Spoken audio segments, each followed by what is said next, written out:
When going from this to this, what strategies do we use to reach a very low level of body fat?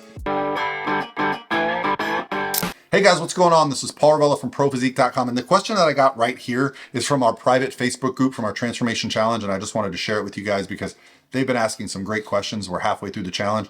We have a new one starting in the new year. Put a link below if you're interested in registering and getting notified.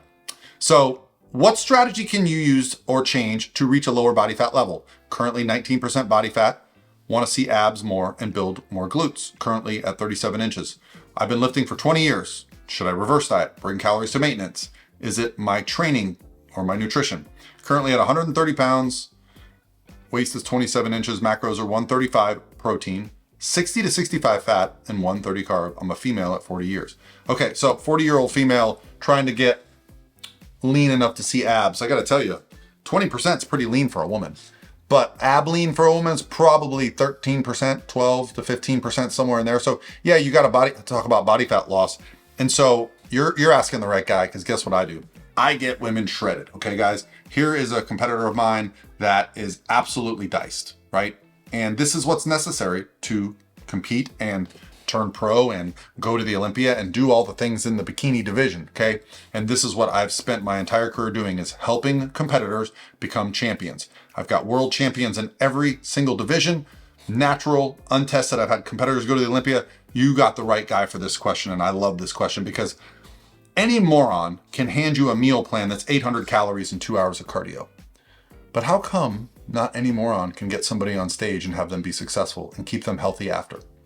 This is where we have to employ a few strategies. So let's talk about what I like to do for fat loss. First things first, when we are restricting calories, I will have high carb days, usually 2 per week, and I like to have them back to back, especially as we get leaner. What does this do? It helps us restore glycogen, hormones, and overall psychological well-being, okay?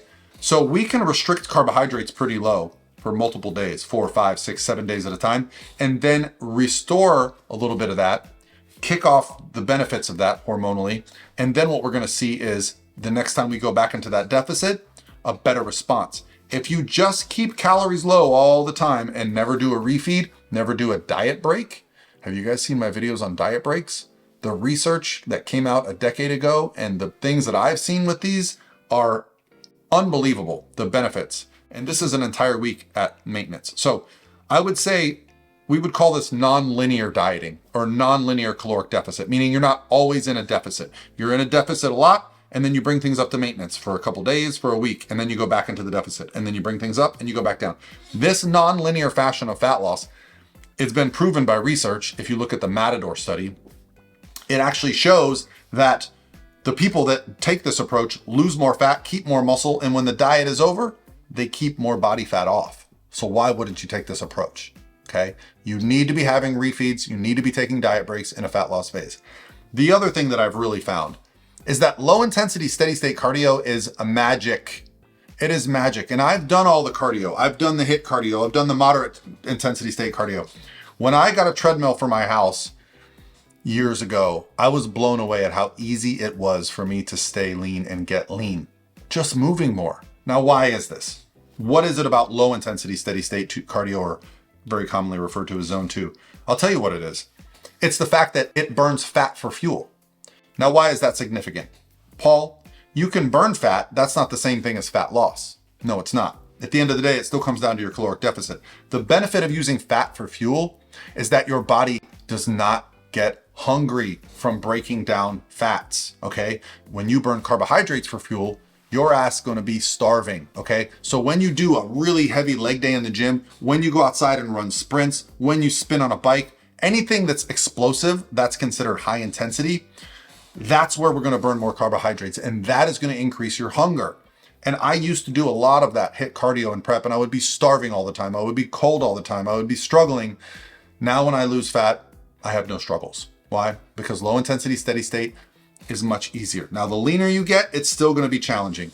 But the beauty of low intensity steady state cardio is that as you adapt to it, you just increase the miles per hour, you increase the incline, you increase the duration. You find ways to make it work. Even step tracking can be a very successful tool in fat loss. So This is why I really focus around these two key things when it comes to getting an athlete lean. Don't just always be in a deficit. Don't just start a fat loss phase and be like, I'm not stopping until I get there. I'm going to run myself into the ground. It won't work. Okay. You're going to get stuck and you're going to rebound poorly. Second, don't think you have to punish yourself with some crazy form of cardio to be successful. Cardio can be enjoyable. It can be a part of your life. Yes, to get absolutely shredded, you're going to have to suffer a little bit. You're going to have to deal with some hunger. You're going to have to deal with some fatigue. And sometimes you're going to do cardio tired. But I promise you, every time you do low intensity, steady state, you're going to be burning primarily fat for fuel. Because again, remember, the lower the intensity of the cardio, the more you're burning fat for fuel. Now, a lot of people will tell you you need to be fasted to do cardio, and that's why you burn fat for fuel. That is complete horseshit, okay? It is about the intensity of the exercise. That is what we're burning for fuel. However, you still need to be in a caloric deficit. Okay, so ultimately it comes down to this whole package of creating a plan that allows you to get the body fat off the best way possible. That's what I've spent my entire life learning how to do.